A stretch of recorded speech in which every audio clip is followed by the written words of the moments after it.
바티칸 공의의 문헌 제2부 사무헌장 5장 제2절입니다. 국제공동체의 건설, 분쟁의 원인과 그 대책 83항 평화 건설을 위해서는 그 무엇보다도 먼저 사람들 사이에서 전쟁을 키우는 분쟁의 원인, 특히 불의를 뿌리 뽑아야 한다. 적지 않은 원인들이 과도한 경제적 불평등과 반드시 필요한 그 대책의 지연에서 일어난다. 또 다른 원인들은 지배욕과 인간 경시에서 생겨난다. 더 깊은 원인을 찾는다면 인간의 시기, 불신, 교만, 기타 이기적인 욕구에서 나오는 것이다. 인간은 이와 같은 질서의 결여를 견딜 수 없기 때문에 비록 전쟁이 일어나지는 않더라도 그 무질서에서 세계는 끊임없이 인간들의 분쟁과 폭력으로 신음하게 된다. 더욱이 바로 국가 간의 관계에도 똑같은 결함들이 있기 때문에 이를 극복하고 예방하려면 또 난무하는 폭력을 억제하려면 반드시 국제기구들이 더욱 확고히 협력하고 협동하여야 하며 끊임없이 평화 증진을 위한 조직의 결성을 추진하여야 한다. 민족들의 공동체와 국제기구 84항 세계의 모든 국민과 모든 민족 사이의 상호 의존 관계가 더욱 긴밀해져가는 이 시대에 세계의 공동선을 적절히 추구하고 더욱 효과적으로 실현하려면 민족들의 공동체는 이제 현대의 임무에 부합하는 질서를 스스로 마련할 필요가 있다. 특히 아직도 극심한 빈곤을 겪고 있는 여러 지역과 관련하여 그러하다. 이 목적을 달성하려면 국제공동체 기구들은 식량, 건강, 교육, 노동과 관련된 사회생활 분야는 물론 어떤 곳에서 일어날 수 있는 특수상황 속에서 그 나름대로 사람들의 다양한 요구를 충족시켜야 한다. 곧 일반적으로 개발도상국들의 발전을 위한 원조, 전 세계에 흩어져 있는 난민들의 구호 또는 이민과 그 가족들에 대한 지원이 필요하다. 기존의 세계적 지역적 국제기구들은 분명히 인류를 위하여 크게 공헌하고 있다. 그 기구들은 세계 도처에서 발전을 증진하고 온갖 형태의 전쟁을 미연에 방지하기 위하여 현대의 중대 문제들을 해결하고자 전 인류 공동체의 국제적 기초를 놓으려는 최초의 시도를 보인다. 이 모든 분야에서 교회는 그리스도인들과 비그리스도인들 사이에서 피어나는 진정한 형제의 정신을 기뻐한다. 그 정신은 막대한 불행을 덜어주고자 언제나 더 강렬한 노력을 기울이고 있다. 경제 분야의 국제협력 85항 현대 인류의 유대 관계는 국제 분야에서도 더욱 광범한 국제협력의 확립을 요구한다. 거의 모든 민족이 독립은 하였지만 극심한 불평등과 온갖 형태의 부당한 종속에서 해방되고 심각한 내부 공경의 온갖 위험에서 벗어나기에는 아직도 요원하기 때문이다. 한 국가의 발전은 인적 재정적 원조에 달려있다. 어느 나라 국민이든 교육과 직업훈련을 통하여 경제사회생활의 여러 임무를 수행하도록 양성되어야 한다. 이를 위하여 외국 전문가들의 도움이 필요하다. 그들은 원조활동을 하면서 지배자가 아니라 오로지 협조자와 협력자로서 행동하여야 한다. 현대 세계의 교육 관습이 근본적으로 바뀌지 않고서는 물질적 원조도 개발도상국들에게는 아무런 도움이 되지 않을 것이다. 더 나아가서 선진국들은 증여, 차관, 투자 형태의 다른 원조들도 제공하여야 한다. 그러한 원조는 한편에서 야욕 없이 관대하게 제공되어야 하고 다른 편에서는 반드시 성실하게 받아들여져야 한다. 세계의 올바른 경제 질서를 확립하려면 과도한 이윤 추구, 국가적 야심, 정치적 지배욕, 군사적 계산, 이념의 선정과 강요 등을 배제하여야 한다. 여러 가지 경제 사회 체제가 제시되고 있으나 그 가운데에서 전문가들이 건실한 세계 교역의 공통 기반을 모색하는 것이 바람직하다. 이는 각자가 자기 편견을 버리고 성실한 대화에 나선다면 더 쉽게 이루어질 것이다. 몇 가지 적절한 규범 86항. 이러한 협력을 위하여 다음과 같은 규범들이 적절하게 보인다. 개발도상의 민족들은 발전의 목표로서 명백히 또 확고히 자기 국민들의 충만한 인간 완성을 추구해야 한다는 것을 가슴 깊이 간직하여야 한다. 발전이란 모든 것에 앞서 바로 그 민족의 노력과 재능에서 시작되고 진보한다는 것을 명심하여야 한다. 발전은 외국 원조뿐 아니라 먼저 자기 것을 충분히 개발하고 이를 자기 역량과 전통으로 육성하는 데 달려있기 때문이다. 이 문제에서는 다른 사람들에게 더 많은 영향을 미치는 사람들이 솔선수범해야 한다. 개발도상 국민들이 위에서 말한 임무를 수행하도록 원조하여야 할 선진민족들의 의무는 막중하다. 그러므로 선진민족들 가운데에서 이러한 세계적 협력 정착에 요구되는 정신적, 물질적 내부 조정이 이루어져야 한다. 이렇게 더 힘없고 더 가난한 나라들과 하는 교역에서는 그들의 선익을 최대한 존중해야 한다. 그들이 스스로 만든 생산품의 판매에서 얻은 수익은 바로 그들의 생존에 필요하기 때문이다. 성장의 통합과 촉진은 국제 공동체의 소임이다. 따라서 이를 위하여 마련된 자원이 가장 효율적으로 충분히 공정하게 배분되도록 하여야 한다. 또한 보조성의 원리를 반드시 지키며 전 세계의 경제관계가 정의의 규범에 따라 이루어지도록 이를 다스리는 것도 이 국제 공동체에 딸린 일이다. 국제교역, 특히 저개발 국가들과 교역을 관리하고 증진하며 국가 간 힘의 과도한 불균형에서 오는 결함을 보완하도록 적절한 기구를 설립해야 한다. 기술적, 문화적, 재정적 원조와 결부된 이러한 조정으로 발전 지향 국가들이 적절한 경제 성장을 이룰 수 있도록 필요한 원조를 제공해야 한다.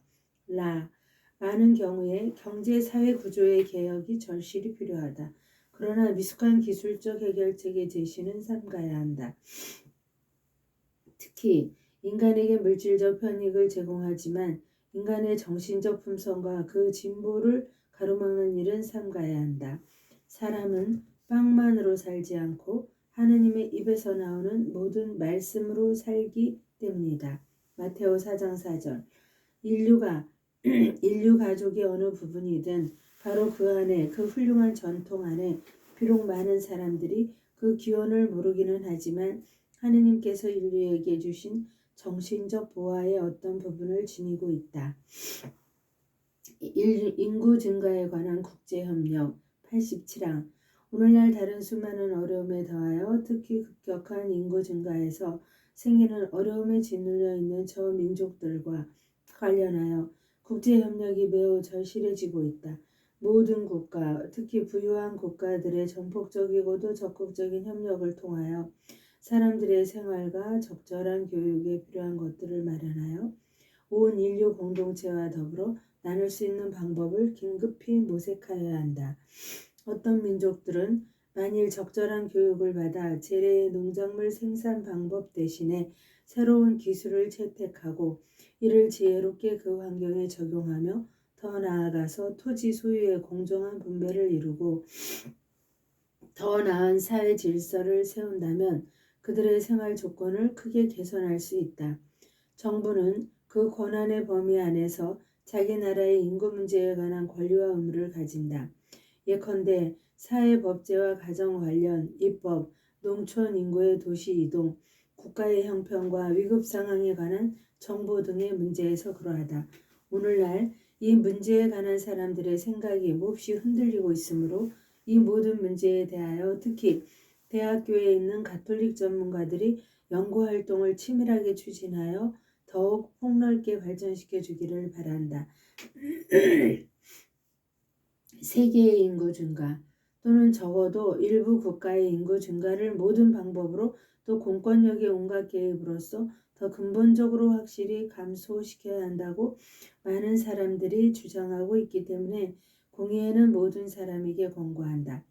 비록 공격적으로나 사적으로 권장되고 때로는 강요된다 하더라도 도덕률에 배치되는 해결책은 회피하여야 한다. 혼인과 자녀 출산에 관한 인간의 양보할 수 없는 권리에 따라 출산 자녀 수의 결정은 부모의 바른 판단에 달린 것이므로 절대로 공권력의 판단에 맡겨질 수 없다. 부모의 판단은 올바로 형성된 양심을 전제하는 것이므로 시대와 환경의 주의를 기울이면서도 하느님 법을 존중하는 올바르고 참으로 인간다운 책임을 기를 수 있는 기회가 모든 사람에게 주어져야 한다는 것이 매우 중요하다. 이것은 어디에서나 교육 환경과 사회 조건을 개선하고 특히 종교 교육이나 적어도 건실한 도덕 교육을 실천하도록 요구한다. 그리고 자녀 수의 조절에서 부부에게 도움이 될 수 있는 방법을 연구하는 과학의 진보에 관해서는 사람들에게 지혜롭게 알려야 한다. 그 방법은 확실성이 제대로 입증되고 도덕 질서와 명백히 부합되어야 한다. 원조 제공에 관한 그리스도인들의 임무 88항 정당한 자유의 진정한 존중과 모든 사람의 형제와 더불어 국제 질서를 확립하도록 그리스도인들은 기꺼이 온 마음으로 협력해야 한다. 더구나 세계의 많은 지역이 아직도 극심한 빈곤에 시달리고 있으며 가난한 사람들 가운데에서 그들을 그리스도께서 친히 큰 소리로 당신 제자들의 사랑을 촉구하시는 것 같아 더욱 그러하다. 흔히 국민의 대다수가 그리스도인이라는 이름을 지닌 일부 국가들이 풍부한 죄화를 누르는 반면에 다른 나라들은 생활 필수품도 없이 기아와 질병과 온갖 불행으로 고통을 받는 걸림돌은 없어야 한다. 가난과 사랑의 정신은 그리스도 교회의 영광이며 증거이다. 그러므로 다른 사람들과 다른 민족들에게 도움을 주고자 자발적으로 헌신하는 그리스도인들, 특히 젊은이들을 칭찬하고 도와주어야 한다. 더욱이 교회의 오랜 관습대로 쓰고 남는 것만이 아니라 자기가 먹을 것을 나누어 주어 현대의 불행을 힘껏 덜어주는 일은 하느님의 백성 전체의 의무이며 주교들이 말과 모범으로 이 일에 앞장서야 한다. 원조 금품의 모집과 분배는 일률적이고 경직된 방법은 아니더라도 교구와 국가, 전 세계에서 질서 정연하게 이루어져야 하며 또 적절하다고 여겨지는 곳은 어디에서나 가톨릭 신자들과 다른 그리스도인 형제들이 공동으로 활동해야 한다. 사랑의 정신은 현명하고 질서 정연한 사회활동과 자선의 실천을 결코 금지하지 않을 뿐 아니라 오히려 이를 명령하기 때문이다. 그러므로 개발도상국들에 봉사하고자 헌신하려는 사람들은 또한 적절한 교육을 알맞게 받을 필요가 있다. 국제 공동체에서 활동하는 교회의 효과적 현존 89항 교회는 하느님에게서 받은 자기 사명에 따라 모든 사람에게 복음을 선포하고 은총의 보화를 나누어 줄 때 하느님의 법인 자연법을 인식시켜 세계 어디에서나 평화를 확립하고 사람들과 민족들 사이의 형제 공동체에 확고한 토대를 놓는 데 공헌한다. 따라서 사람들의 협력을 장려하고 증진할 수 있도록 교회는 바로 민족들의 공동체 안에 반드시 현존하여야 한다. 이러한 현존은 참으로 교회의 공적 기관을 통하여 또 오로지 모든 사람에게 봉사하겠다는 열망을 지닌 모든 그리스도인의 충만하고 성실한 공동 노력을 통하여 이루어진다. 그 목적을 더 효과적으로 달성하려면 바로 신자들이 인간으로서 또 그리스도인으로서 자신의 책임을 깨달아 자기 생활 영역에서 국제공동체와 즉각 협력하려는 의지를 일깨우도록 노력해야 한다. 종교교육과 시민교육에서 이 문제에 관하여 젊은이들의 양성에 특별한 관심을 기울여야 한다. 국제기관에서 수행하는 그리스도인의 역할 90항 그리스도인들의 훌륭한 국제활동은 분명히 개인이든 단체이든 국가 간의 협력을 증진하고자 설립되었거나 설립될 국제기구에서 일하는 공동활동이다. 또한 가톨릭의 여러 국제단체들도 평화와 형제 안에서 민족들의 공동체 건설에 여러 가지로 이바지할 수 있다. 따라서 제대로 양성된 협력자들의 수를 증가시키고 필요한 자원을 확대하고 그 역량을 적절히 조정하여 그러한 단체들을 강화해야 한다. 우리 시대에서는 활동의 효율성과 대화의 필요성이 공동 계획을 요구하기 때문이다. 더 나아가서 이러한 단체들은 분명히 가톨릭 신자들에게 부합하는 보편 감각을 일깨워 참으로 현대적인 세계적인 연대의식과 책임감을 형성하는 데에 적극 적지 않게 기여하고 있다. 끝으로 국제 공동체 안에서 자기 임무를 올바로 완수하기 위하여 가톨릭 신자들은 복음의 사랑을 함께 고백하는 갈라진 형제들이나 진정한 평화를 갈망하는 모든 사람과 능동적으로 적극적으로 협력하도록 노력하기를 바란다. 공의회는 아직도 인류의 대부분을 괴롭히고 있는 극심한 빈곤을 고려하여 가난한 사람들에 대한 그리스도의 사랑과 정의를 어디에서나 증진하도록 보편교회의 한 기관을 설립하는 것이 매우 적절하다고 여긴다. 이 기관의 임무는 빈곤한 지역들의 발전과 국가 간의 사회 정의를 증진하도록 가톨릭 신자들의 공동체를 일깨우는 것이다.